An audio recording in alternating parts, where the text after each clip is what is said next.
Hey guys, Crocus here, and welcome to episode 4 of This Bed We Made. Things are really starting to build up in this game. We are currently investigating 3 hotel guests, that's Mr. Morgan and Mr. and Mrs. Cruz, and they are seemingly connected somehow. And things are also heating up amongst our co-workers, like literally heating up, because if you didn't watch the last episode, let's just say Linda and Bernard are getting friendly at work. So who knows what's gonna happen next. Let's play the game. Alright, let's find this vent. It's this one. 100%. And there's another letter. How are we gonna open this though? Can't open these without a screwdriver. Yeah, exactly. So we can't do anything yet. I might be able to find a screwdriver in the janitor's closet. So I guess we're going down to the basement again then. That's cool. Actually, what's our hints currently? I guess I was hoping that whoever is leaving these notes had left the vent grid open, but no such luck. I'll need to find a screwdriver to get it open, which shouldn't be too difficult a task, I think. The janitor's closet is nearby after all. And that's from last time, but did we miss something? Yeah, we did. A secret message decoded. I did it. I cracked the code. I will leave notes in the vent next to your room. Not too bad for one hotel maid, if I say so myself. As for what it all means, well, I might need to get some extra help with that. Treasure among trash. Yes, it took some digging, but I've got all the parts of the secret message now. I'm glad I didn't throw any out with the trash. Now it's a matter of finding out what it says exactly. Those symbols are strange and strangely familiar. Well, we did figure it out because we're smart. Who else is Rebecca? Who's that? Oh, she works here. And our clues, let's see. Deciphered note, newspaper article, and reading list. Murder. Is that a sign? I think it is. I think someone is being a murderer. I think a dead body is gonna show up soon, honestly. Can I not call the elevator? Why? What am I missing? This is Mr. Morgan's room. We're not missing anything here. Well, we're not missing anything here. He's missing a lot of stuff. Because we threw it all away. And this was the bachelorette party room. Oh, and I did clean it up a bit more, just so it looks nice, because they were checking out. Yeah, we don't have anything left to do here. Do not disturb. Well, that's one less room to clean today. I won't complain. I'm sure I'll find more laundry to add to the pile. And there's not more here. Maybe we have to call Beth again. Let's see, actually. I should wait till I have more to report before calling Beth. Well, okay then. What are we supposed to do? Oh, do we have to knock on... This is the room where Linda and Bernard had sex the last time. Now's probably not a good time to disturb Bernard. Yeah, I don't think so either. But then what are we supposed to do? Did I not check the vent good enough? Yeah, we can't do anything with it. Can we go in here? Oh, we can. Oh, never mind. Here's another note. Let's solve this one. It's a letter for Eugene. Highest priority, huh? That means Eugene's probably working in Bernard's office right now.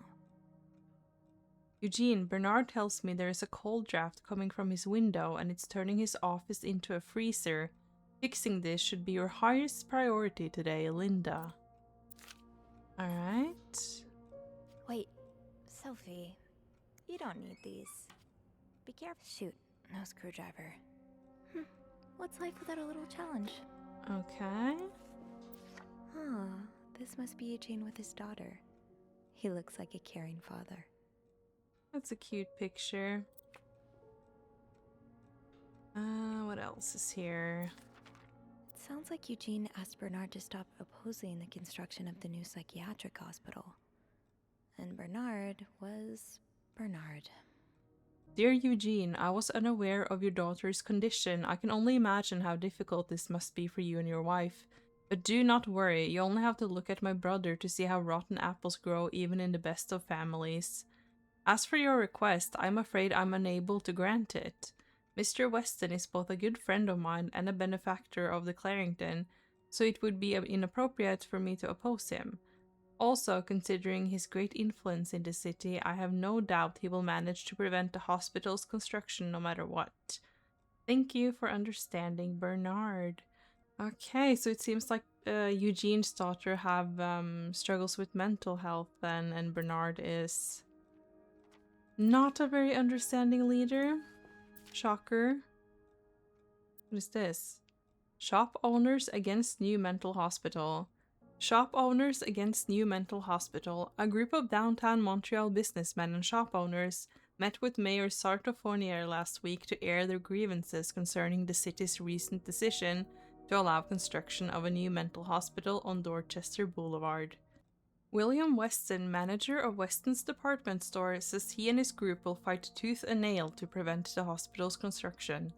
Will our customers feel safe to come to downtown for their shopping needs, knowing there are lunatics next door? He said. The hospital would be the first of its kind in Montreal, as patients would be free to come and go as they please.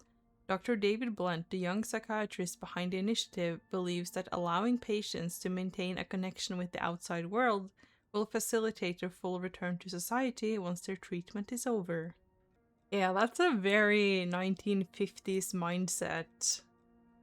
When it comes to mental health. And the crazy part is the treatment, as far as mental health is concerned, it's not that long ago it got better. Like, it's really not. Oh, It's still not Eugene. great. I had no idea.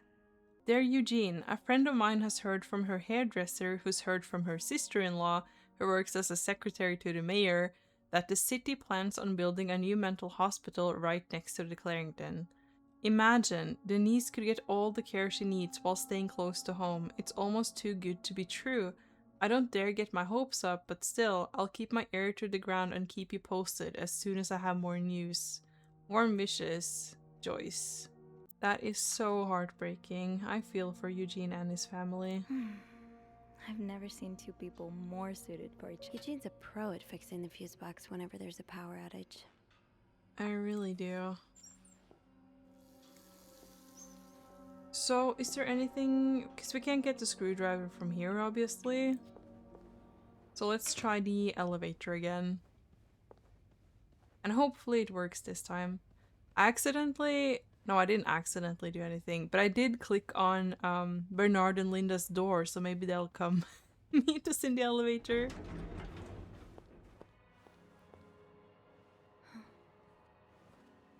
Oh yeah, there he is.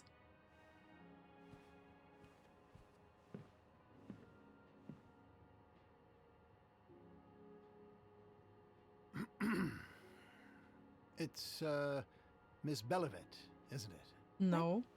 Oh, Roy. Oh, right.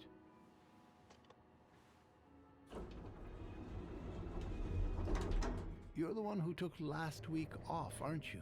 You had to, take care of your sister, I think? Mother. My mother. She's very sick. No, I hope this doesn't become a recurring thing. I need to know I can count on you. I understand, sir. What are you doing here, anyway? Are you on break? Oh, okay. I feel like we shouldn't say to him that we need a screwdriver, because then he would definitely be suspicious. Let's try a little lie. Yes, I am. Don't take too long. No, I won't.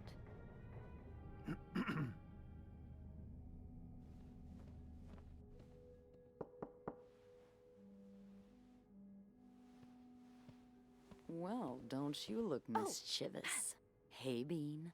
If you're planning to give Bernard a good scare, sign me up. No, I'm looking for a screwdriver. For the vent. Linda asked Eugene to fix Bernard's window. Oh, I see. Eugene? the hell? You'd better go and take a look. I'll stand guard by the elevator and make some noise if I see Bernard coming. Okay, thanks. I'll be quick.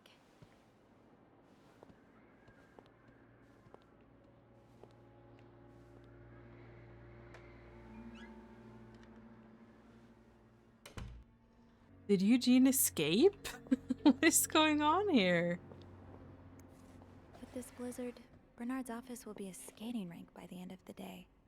Best to avoid that. What is this? Opposing something that could help so many people just because it's close to your hotel? This is ridiculous. Dear Mr. Weston, I would like to thank you again for agreeing to this partnership between the Clarington Hotel and Weston's department store. Thanks to your generous help, renovations are well underway and the hotel has never looked better. You should come visit soon. On another note, it has come to my attention that you have formed a group of local businessmen to oppose the construction of the new mental hospital. After working so hard to elevate the Clarington standards, I cannot allow a band of cuckoos to move in my backyard. That is so mean. Should you accept, it would be an honor and a privilege to join your fight. Yours sincerely, Bernard. Oh, and Eugene added a comment. Enjoy the cold, you cold-hearted prick. That's right. Let's throw it away, though. And clean up the puddle. I don't want Eugene to get in more trouble. He's already having a tough time with his family and whatnot. Let's get you to that vent. Is there anything else we can inspect while we're here? I feel like Bernard would have some secrets in his Ooh! He has Linda's bra in his drawer. Knew there was something. And here's another note. Oh, it's just his tasks for the day, I guess. Alright. Anything else here? Of course he has a bunch of alcohol in his office, because this is a man of the 50s, after all. Kinda wish I worked here when Raymond was in charge. Sounds like the hotel was very different back then. Oh, okay. This is from 1956. So that means that Bernard has actually only been in charge for like 2 years at this point. Well, just look at these distinguished gentlemen. And a young Bernard. Is that him? Looks evil. What else you got, Bernard? Nothing? Okay. Let's head outside then. Surely your break is over by now. No, it's not. I came by here not too long ago and Andrew was already covering for you. That's because I was in the ladies' room. That's no excuse to... It's my time of the month. uh, You're married, aren't you? So you know how it is. I have to go more often, and sometimes I stain the furniture, and don't get me started on all the... That's enough details. Miss Belovit, what were you doing in my office? Oh, how I love Beth. She's such a girl's girl, too. We need to lie. I wasn't. Someone left the door ajar. I was simply closing the door. Someone left it ajar. Really? But that doesn't explain what you're doing on this floor. You know very well the cleaning staff isn't supposed to wander around the lobby for no reason. You wouldn't be lying to me, would you, Miss Belovit? No, I swear, It's my fault. I asked her to come clean up a mess I made. Spilled coffee. Coffee? Oh, Miss Lambert, you're not supposed to have beverages at the front desk. Yeah, well, there are so many rules here, I lose track.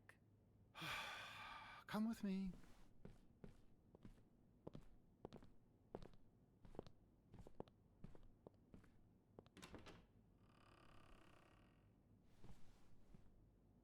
sorry.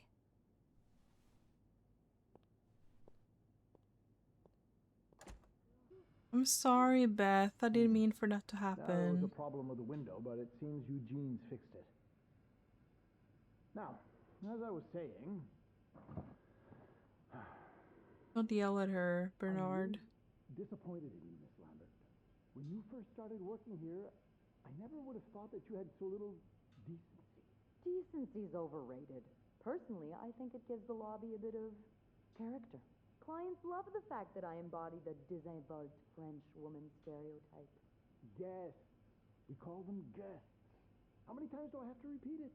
And Mr. Ramsay sure didn't seem to appreciate your, how do you call it? Désinvolte French woman attitude? Telling him his only recourse is to pray for the snowstorm to end. That's not how you talk to guests. No, that's how you talk to morons. You're lucky, Miss Lambert. Lucky you have a face that makes people tolerate your abrasive personality. If you weren't so pretty, you'd have been out of a job a long time ago. But I'd suggest not testing me. Especially not today. Well, if you give me a raise, I might consider being more agreeable when it comes to guests. You really think this is the right time to ask for a raise? Now, even if you were a model employee, which clearly you're not, it'd be foolish of me to give raises right now. But with the renovation cost overruns and Mr. Weston not returning... Oh. Yeah. I think you may just be his type. What the hell are you going on about? You know who Mr. Weston is, don't you?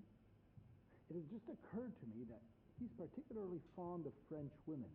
Oh, well, I see where this is going. Look, I'll add $2 to your next paycheck if you do it. And I'm not asking much.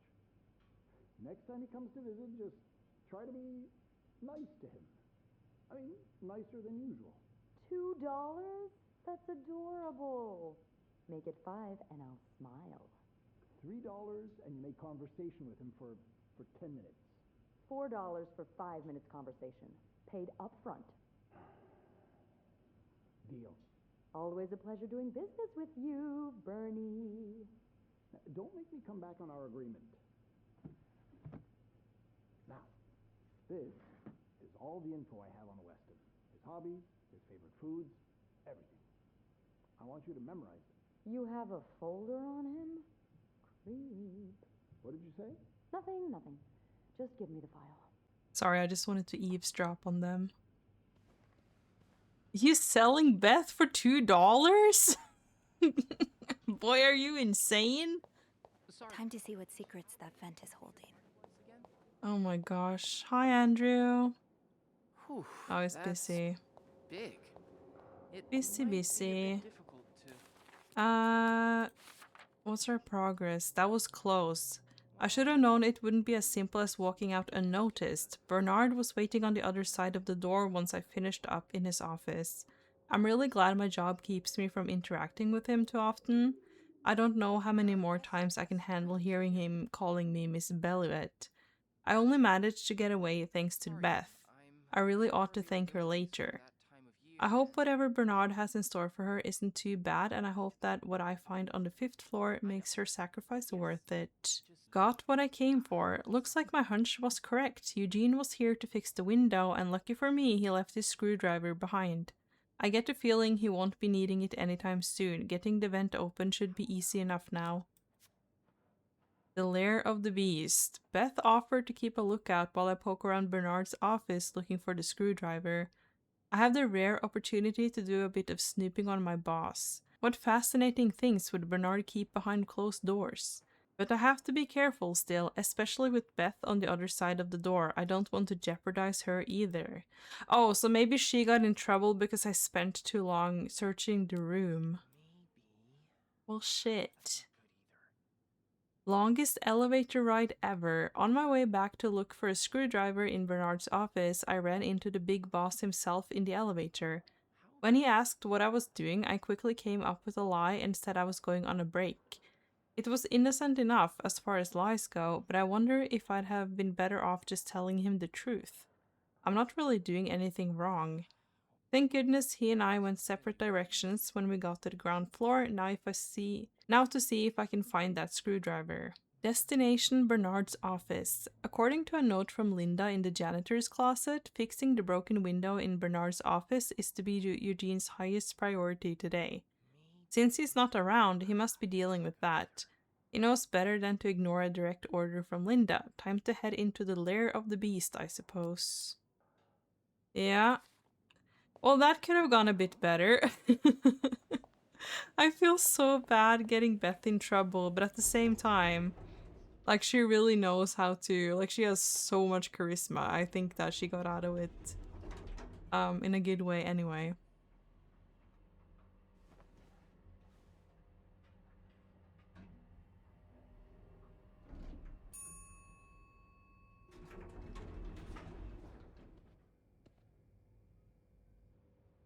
Bernard is such a dick, though.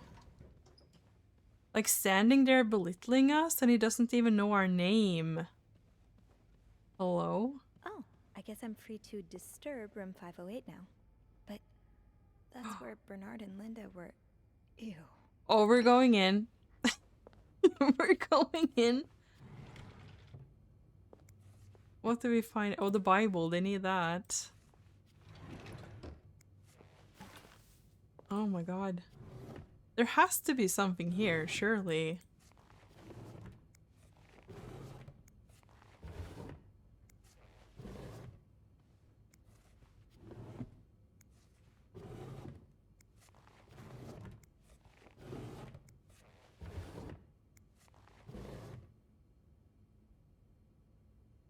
Seems pretty clear. Oh! Okay. Is that what Bernard bought for Linda that he mentioned? Let's clean it. They're ballsy though, I'll give them that. Because they know, like, a maid is gonna come in here and clean up. I hope cleaning up the dress wasn't stupid though, it could have been, I don't know. I don't know, but we're cleaning it up. Right. Anything in the bathroom? There's some trash, I suppose. What's this? Oh, Linda and her fucking say no to divorce pamphlets. They're everywhere. Everywhere.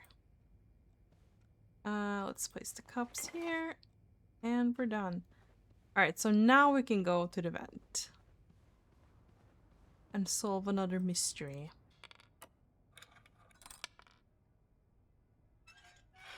Oop, there it is.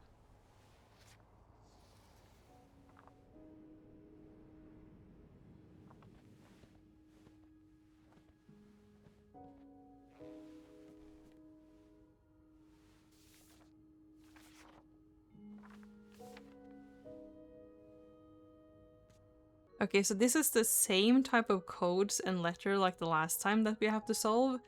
And you might remember last time, this solution sheet didn't have the symbols next to the letters.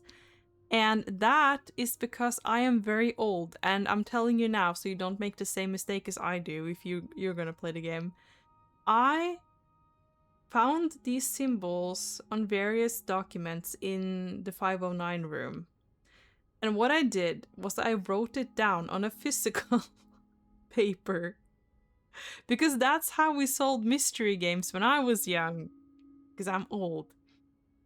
But you don't have to do that. You just have to click on the actual symbol and it will add to the sheet.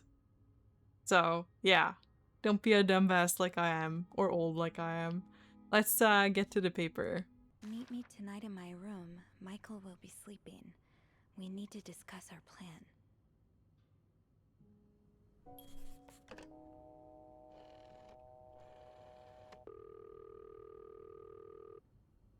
Clarrington Hotel reception desk, Beth speaking. It's me. Oh, hello, Bean. Anything new to report? Yeah. This is getting interesting. I found another secret message. Can you look up a guest? Did I get you into trouble earlier? Let's ask that too. Yeah, but I also wanted to thank you for saving my skin earlier. Oh, you're welcome. I hope I didn't get you into too much trouble. Well, I did get a little sermon from Bernard. Oh, I'm sorry. Oh, don't fuss about it. He mainly complained about my lack of decency and my abrasive personality. So, the usual stuff, you know? He did keep me in there forever, though. So, tell me it was worth it. Tell me you found something good in that vent. Oh, we did, and we also heard your conversation with Bernard. Can you look up a Actually, guest? that's why I'm calling. Would you mind looking up another guest for me? Ooh, so you've got more names? Yeah. Someone named Michael? Let me check the logbook.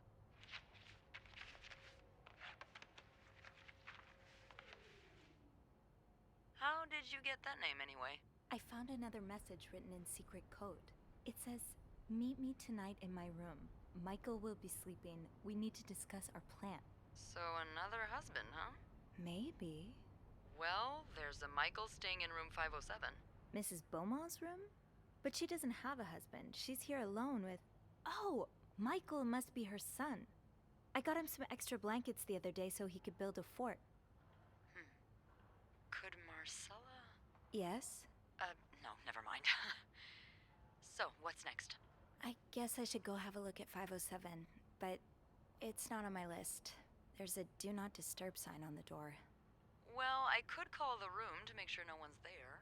Good idea. Hang on.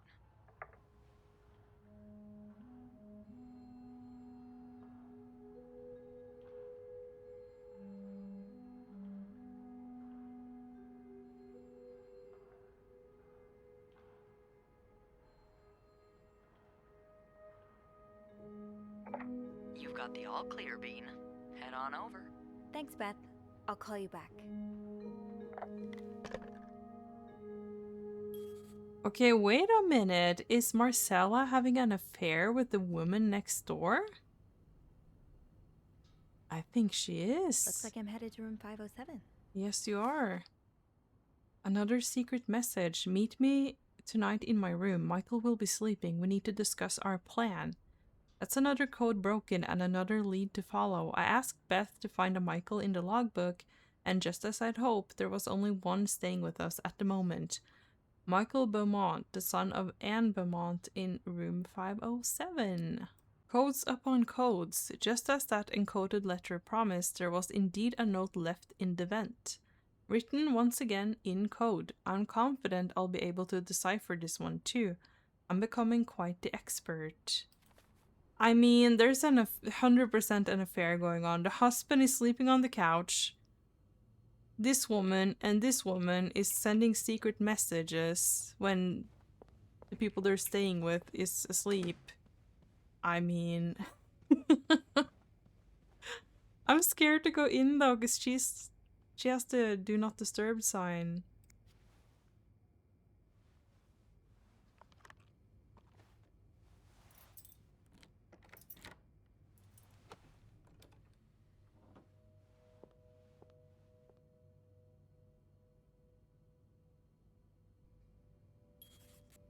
Get to the bottom of this and find out what links these rooms together. Here we are. Mr. Cruz, huh? Okay. Numbers, dates, times. What does it all mean? Is 1824 the safe code? Maybe, because that was a 4-digit code. Some cherry, brandy. Cigarettes, alright. Can't open that. Oh, but she has a safe too, so it could be her code. Okay, we need to be really careful with this because she does not want us in here. We can't clean anything. Oh, is she writing a poem? Looks like it. Ah, that's so sweet. I didn't do much, but I'm glad it meant something to you. Thank you so much for taking care of our room every day and bringing us extra sheets. Michael and I wanted to give you a little something before we left. That's nice. But we can't take it yet, though. Because she doesn't know we're here. That look in your eyes. What does it mean? And who is this from? You don't need to know my name, but you've seen me. I recognized that look in your eyes when you checked in. You and I don't need to make a fuss out of this. You keep your wits about you and I'll do the same. Okay. Is that Hector? Or maybe the army guy? Mr. Morgan? I don't know. Greta? That's her pet? Or you bringing a dog or something? So a husband can abuse his wife and just get away with it? And people like Linda still think divorce is wrong? Ugh. I have met with Louis and he has asked me to give you this enclosed letter. I think I should reiterate that some of your accusations, such as wife abuse, are not grounds for divorce in Quebec. I understand you are hurt, but I do not think antagonizing your husband is very wise at the moment. Do not forget to be in court at 11 a.m. on the 20th. Be on time. Also, a friendly reminder that my fees for January need to be paid before the end of this month. I'm happy to help you out, but you cannot pro bono on this. Howard. How awful is this? Honestly. Funny how some games really stand the test of time. I used to play this with Mom all the time. I'm kind of rooting for Marcella and Anne now, after reading that. Aha! Keys are Snoop's best friend. But what's the key for? Sounds like this is from your school days, but the name of the sender is smudged. Dear Anne, you were right, I missed the snow already. It's so hot right now in Texas, it's quite a shock after the cool weather of Montreal. My family has never seen snow before, and I could not find the words to tell them how beautiful it is. They don't understand what they're missing. I wish I could build my brothers a snowman like the one we built together a few weeks ago. I know it's childish, but I had not had that much fun in years. Christmas was exhausting. 9 days of eating, singing, dancing. It's great fun, but I'm glad it's over so I can rest a little. Of course, celebrations will resume for New Year, but it gives me a few days to relax. How are things going with your family? I know you don't get along well, but I hope you're still able to have a good time. I will leave for Montreal on the 8th. I cannot wait to be back. I miss finding black cat hairs all over my clothes. I miss our late night studying sessions at Harry's, and I even miss Sister Miller's classes, if you can believe it. I will see you soon. Warm wishes. Okay, so they have a cat, not a dog, and I suspect this is from Marcella. I really do. Let's find out what this key unlocks. I'm trying, Sophie. We have successfully processed your request to withdraw your son, Michael, from his school schedule and system under the agreement that you will continue his education from home. Following this letter, you will receive the list of books and school materials you need to purchase in order to follow the curriculum from home. A social worker will be in touch to help you understand our milestones so that your son can benefit from our programs from the comfort of his home. Thank you for thinking about your son's education, Donald. Okay. I have a key. Now all I need is a lock. I know, Sophie. So you were eager to set up a meeting, but didn't want anyone noticing. Well, this is from M, so that's definitely Marcella. I hope you are well in spite of the circumstances. We've been on the train for 2 days now. It's a long ride made even longer by the fact I cannot wait to see you again. We are scheduled to arrive in Montreal on the eve of Valentine's Day. I booked room 509. It's a marital suite. When we arrive, please refrain from talking to me until we can figure out a safe way to see each other. Say hello to Michael from me. Alright. Why is that letter in Michael's tent, though? That's what I want to know. Frosted Pops. That's cute. That's really cute. Alright, I think that the key might be for the suitcase in Marcella's room. Michael has so many toys. Holy shit.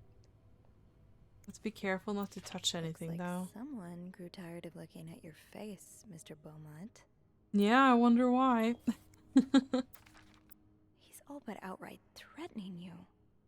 Oh, I hope you can stay as far away from him as possible.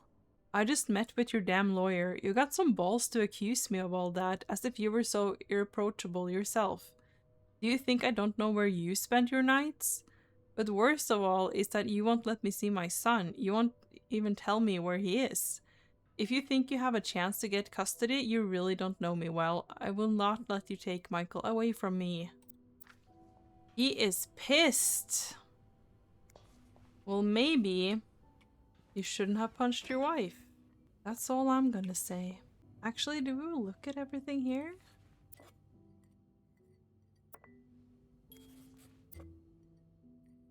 I didn't.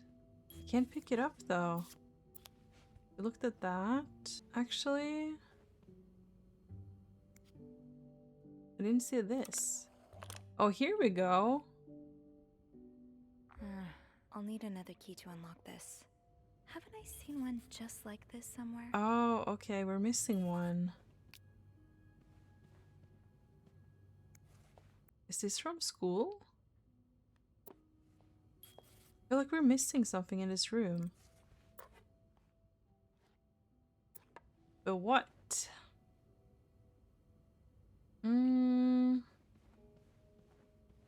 What was that?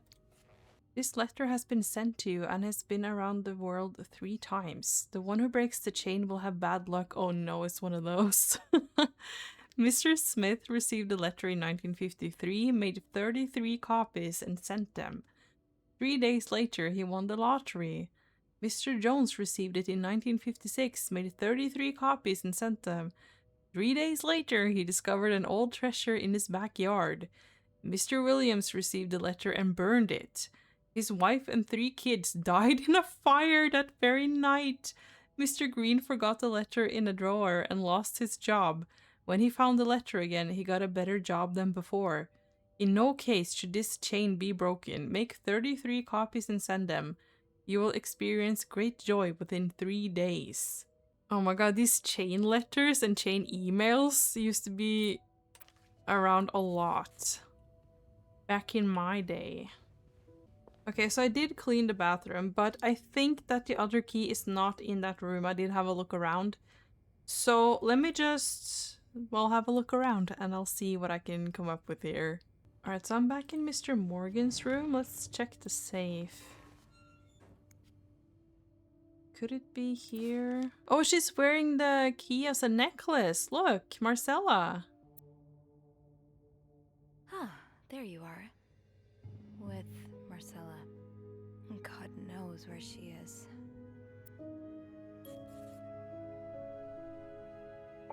Clarington Hotel reception desk, Beth speaking. Hey, Beth. Bean, I've been meaning to speak with you. Oh, about what? Well, a little birdie told me Mr. Morgan and Mr. Cruz had an argument yesterday evening. Really? Who's your little birdie? Jacques. Apparently it got so heated he had to get involved. And listen to this. It sounds like I was on the right track, 'cause he heard a particular word thrown around quite a lot. Wanna guess what it is? Cowabunga. Well, it's both affair and blackmail, I think, but when it comes to Mr. Morgan, I think it's blackmail. Blackmail? No, that was your theory, remember? It's affair. Oh. Affair. Did Jack hear anything else? From what he told me, it seemed like Mr. Cruz was accusing Mr. Morgan of having an affair with his wife. Wouldn't have expected Mrs. Cruz to fall for a man like Morgan, but I guess the heart wants what the heart wants. Maybe, but that doesn't explain Mrs. Beaumont's involvement with Mrs. Cruz. What do you mean? I found a chest in room 507. I think it can only be opened by turning 2 keys at once. I found one of them in Mrs. Beaumont's things. Oh, and the other one? Well, I remembered seeing a similar key in one of Mr. Morgan's stocking pictures, so I went back to check. Mrs. Cruz wears it as a pendant. It looks identical to Mrs. Beaumont's key. Wait, so Mrs. Beaumont and Mrs. Cruz own identical keys that are both needed to open a mysterious chest. Yeah, there's definitely something going on here. Maybe they're just good friends. I think they're having the affair. The answer probably lie in that chest. I'm gonna say I think they're having an affair because I think they do. I think Mrs. Cruz and Mrs. Beaumont might be the ones having the affair. That's an interesting theory. Did you find any clues that might support this?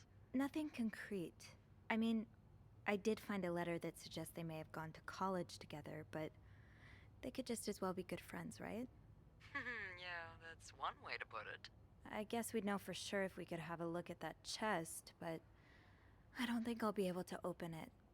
I've looked around room 509. I would have seen the second key if it was there. Mrs. Cruz must have left with it this morning. Yeah. We were so close. I can't believe it all ends here. Well, hold on. I may have an idea. Get me a candle and some plaster, and maybe I can do something about that pesky chest. How? I'll tell you later. Just find me those things, and I'll meet you in the basement as soon as I manage to leave my post. All right. Thank you for not giving up. Come on, you know I wouldn't let you down. Plaster and candles. Well, half the hotel's under renovation. I should be able to find plaster somewhere around here. Interesting. I wonder what's in that chest. I still believe that the two ladies are having an affair. That's my theory. And I also think that there's gonna be a murder soon. I really, really do. But I think, is it gonna be one of the ladies? I think it's gonna be one of the men. I think either Mr. Morgan or Mr. Cruz is gonna die. Why? I don't know. I don't know yet. We'll find out. Thank you so much for watching this episode. Comment down below, what do you think of all this? And I'll see you in the next episode very, very soon. And have a lovely day. Bye!